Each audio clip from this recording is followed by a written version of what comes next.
नमस्कार श्रोते हो, रेडिओ जयंतवरच्या पुस्तक अभिवाचनाच्या कार्यक्रमामध्ये ऐकूया ॲडव्होकेट मिलिंद चिंधडे लिखित राष्ट्रीय स्वयंसेवक संघाचा गोतावळा या पुस्तक अभिवाचनाचा भाग 10. अभिवाचक जयंत ठोंबरे. आजच्या भागात भागवताचार्य वाना उत्पात, गावापासून प्रांत पातळीपर्यंत नेतृत्व करणारे लक्ष्मण सावजी, समर्पण मूर्ती भानुमती दत्तात्रय गायधनी आणि जीव लावून काम करणारा संघ कार्यकर्ता दामोदर शंकर गर्गे यांच्याविषयी आपण जाणून घेणार आहोत. सुरुवातीला ऐकूया भागवताचार्य वाना उत्पात यांच्याविषयी.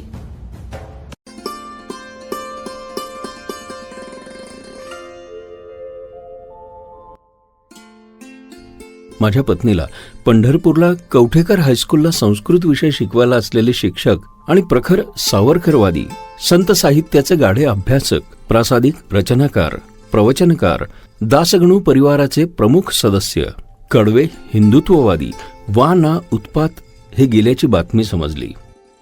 1998 साली विद्यावाचस्पती विवेक घळसासी आणि भागवताचार्य वा ना उत्पात सर हे दोघेही एकाच वेळेला आमच्या घरी जेवायला आले होते. तो प्रसंग मला आठवतोय. विसरू म्हटलं तरी तो प्रसंग मी विसरूच शकणार नाही.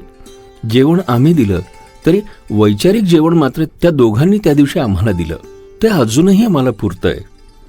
विठ्ठल रखुमाई मंदिराचे ते सदस्य होते.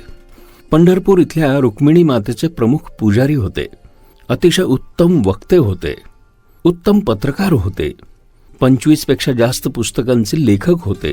पंढरपूर अर्बन बँकेचे संचालकही होते. पंढरपूरचे माजी नगराध्यक्षही होते. स्वातंत्र्यवीर सावरकर यांच्या नावानं एक मोठं वाचनालय पंढरपूर इथं त्यांनी सुरू केलं. डॉक्टर जयंतराव नारळीकर यांनी त्यांच्या वडिलांचा एक ग्रंथसंग्रह वाचनालयाला भेट दिला होता. डॉक्टर बाबासाहेब आंबेडकर यांच्या नावानं सरांनी अभ्यासिका सुरू केली आहे. आणीबाणीमध्ये नाशिक जेलमध्ये ते अटकेमध्ये होते. माझ्या आठवणीप्रमाणे सार्वजनिक वाचनालय नाशिकतर्फे अनंत कान्हेरे स्मृती व्याख्यान होतं. त्याला 1 वर्षी ते प्रमुख वक्ते होते. देव, देश आणि स्वातंत्र्यवीर सावरकर यांच्यावर त्यांचं नितांत प्रेम होतं. 1981च्या भाद्रपद महिन्यात इतर कार्यकर्त्यांच्या समवेत हिंदू एकता आंदोलनाची स्थापना त्यांनी केली. पंढरपुरात विश्व हिंदू परिषदेतर्फे अनेक प्रवचनं केली. 1970 पंढरपूर इथे महाराष्ट्र प्रांताने विश्व हिंदू परिषदेचं अधिवेशन घेतलं होतं. त्यात त्यांनी आपला सहभाग नोंदवला. 1975 आणीबाणी घोषित झाली. संघावर बंदी आली. उत्पात सरांना 18 महिने मिसाखाली स्थानबद्ध करण्यात आलं होतं. थोडक्यात सर्वत्र जिथे जिथे शक्य असेल तिथे तिथे हिंदुत्वाची पाठराखण त्यांनी वक्तृत्वानं केली. त्यांच्या जाण्यानं धार्मिक, सामाजिक आणि शैक्षणिक क्षेत्राची फार मोठी हानी झाली आहे.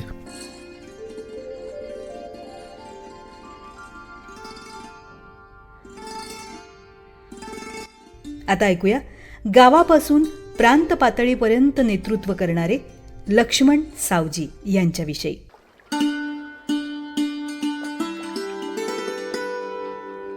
लक्ष्मणराव सोलापूर जिल्ह्यातल्या बार्शी तालुक्यातील रातंजन गावचे. 1970 ही मंडळी नाशिकमध्ये आली. बंडोपंत जोशी यांनी लक्ष्मणरावांना संघामध्ये नेलं. त्यावेळी लक्ष्मणराव पेपर विक्रीचा व्यवसाय करीत.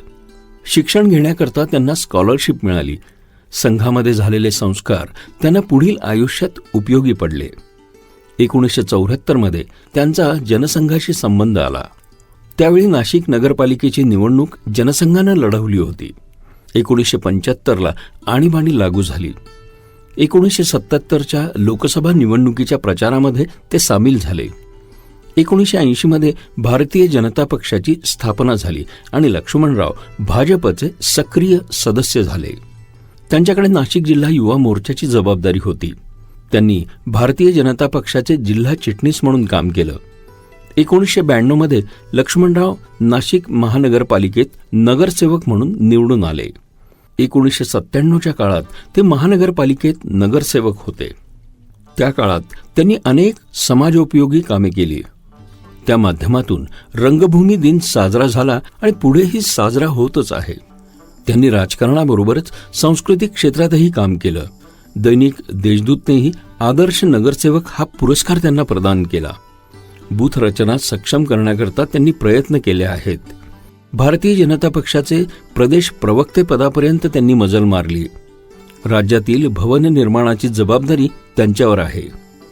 त्यांचं वक्तृत्व उत्तम असून वाणी सुस्पष्ट आहे.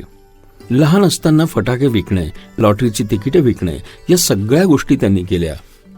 न्यू हायस्कूलमध्ये त्यांचं शिक्षण झालं. नंतर टिळक महाराष्ट्र विद्यापीठात त्यांनी प्रवेश घेतला. रंगभूमी प्रयोग परिनिरीक्षण मंडळाचे सदस्य म्हणून त्यांनी कामगिरी केली आहे.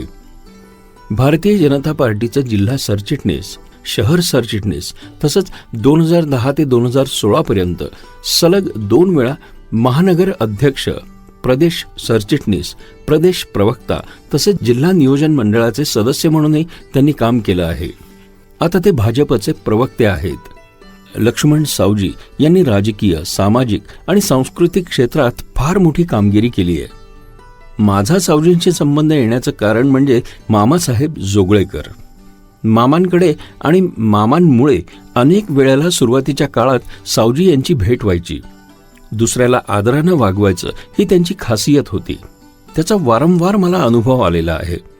त्यांनी काही दिवस हॉटेल व्यवसाय देखील केला.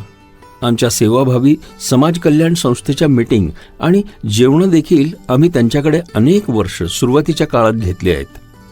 ते स्वतः भरपूर वाचन करतात. नुकतीच विवेकजी घळसासी यांची रावसाहेब थोरात सभागृहात कैलासवासी पोपटराव हिरे स्मृती प्रित्यर्थ 3 व्याख्यानं झाली. त्यातील पहिलं व्याख्यान संपल्यानंतर व्यासपीठाच्या समोरून आम्ही दोघं जात असताना व्यासपीठावरून नमस्कार करून त्यांनी मोठ्याने ओरडून मला सांगितलं, वकील साहेब, तुमची फेसबुकवरची पोस्ट मी वाचत असतो बरं का. वाचकाकडून अशी दाद मिळाली की लिहिणाऱ्याला आणि लिहिण्याकरता हुरूप येतो. त्यांनी त्या दिवशी कैलासवासी पोपटराव हिरे यांची अत्यंत समर्पक अशी ओळख करून दिली. त्यामध्ये आवर्जून माझा देखील उल्लेख केला होता. ते शिस्तीचे भोक्ते आहेत.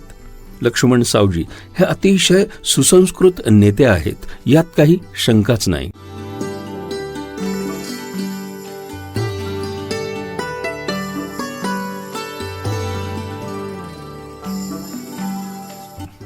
समर्पण मूर्ती भानुमती दत्तात्रय गायधनी यांना आता आपण जाणून घेणार आहोत.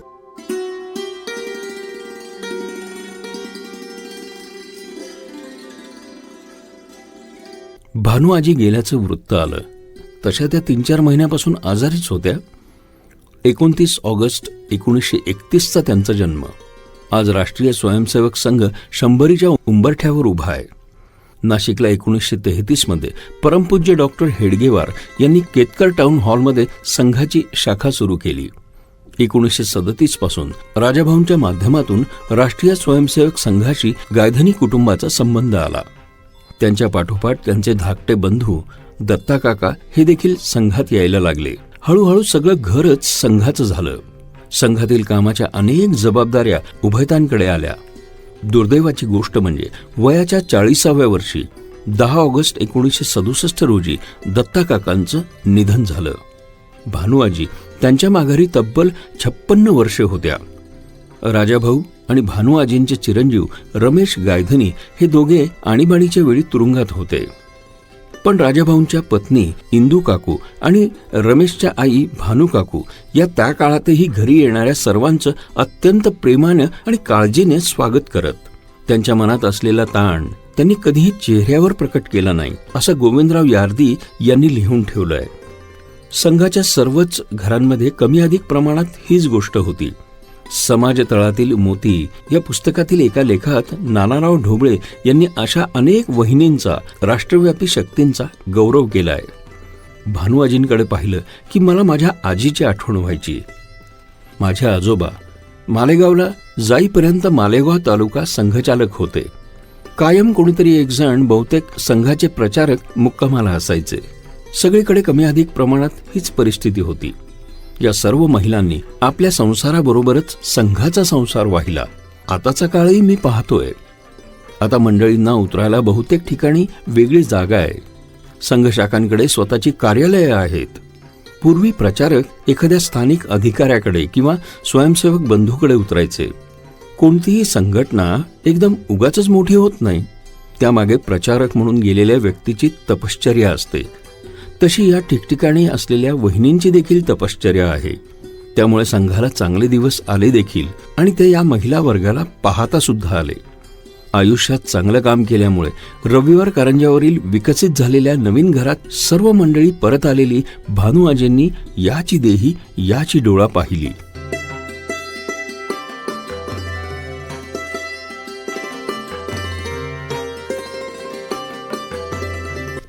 आता जीव लावून काम करणारा संघ कार्यकर्ता दामोदर शंकर गर्गे यांच्याविषयी ऐकूया.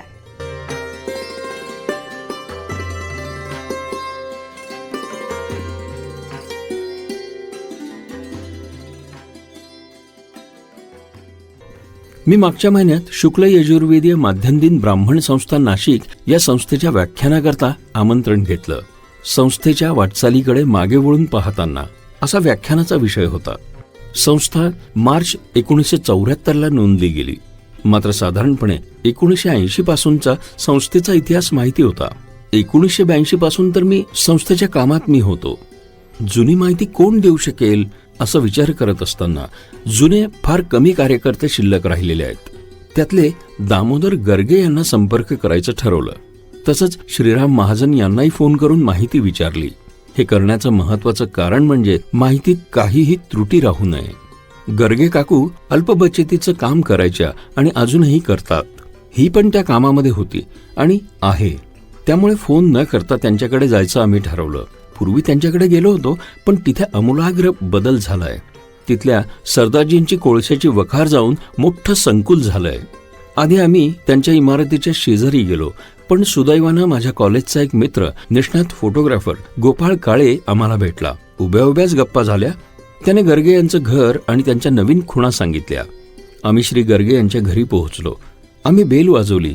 योगायोगानं त्या दिवशी श्री आणि सौ गर्गे या दोघांच्या लग्नाचा 50वा वाढदिवस होता. त्यांच्या लग्नाच्या वाढदिवसाच्या त्यांना शुभेच्छा दिल्या. नातवंडांची जोरदार तयारी चालू होती.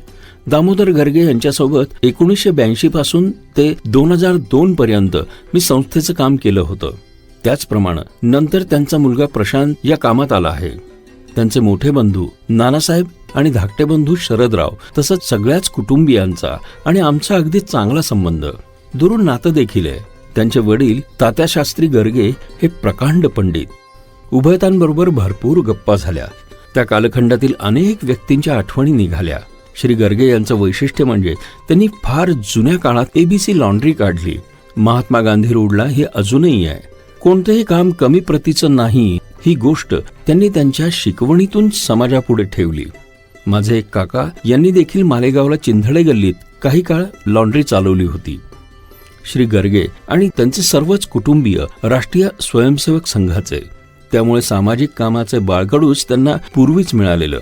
त्यामधून काही चांगली कामं ते करतायत.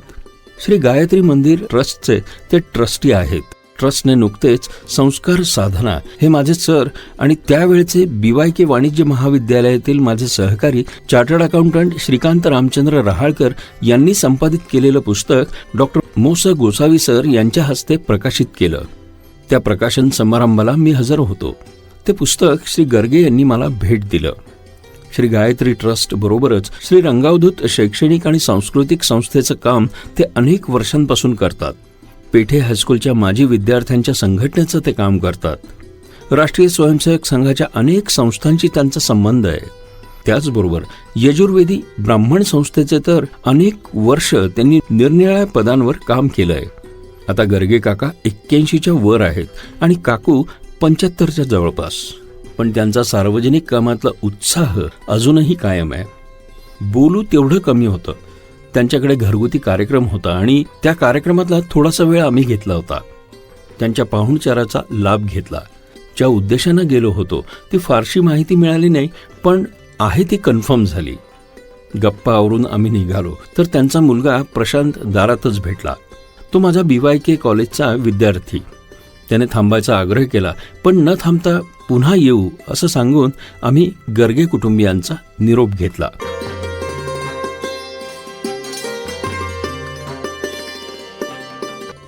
श्रोतेहो, आत्ताच आपण ॲडव्होकेट मिलिंद चिंधडे लिखित राष्ट्रीय स्वयंसेवक संघाचा गोतावळा या पुस्तक अभिवाचनाचा भाग 10 ऐकलात. अभिवाचक होते जयंत ठोंबरे. निर्मिती रेडिओ जयंत.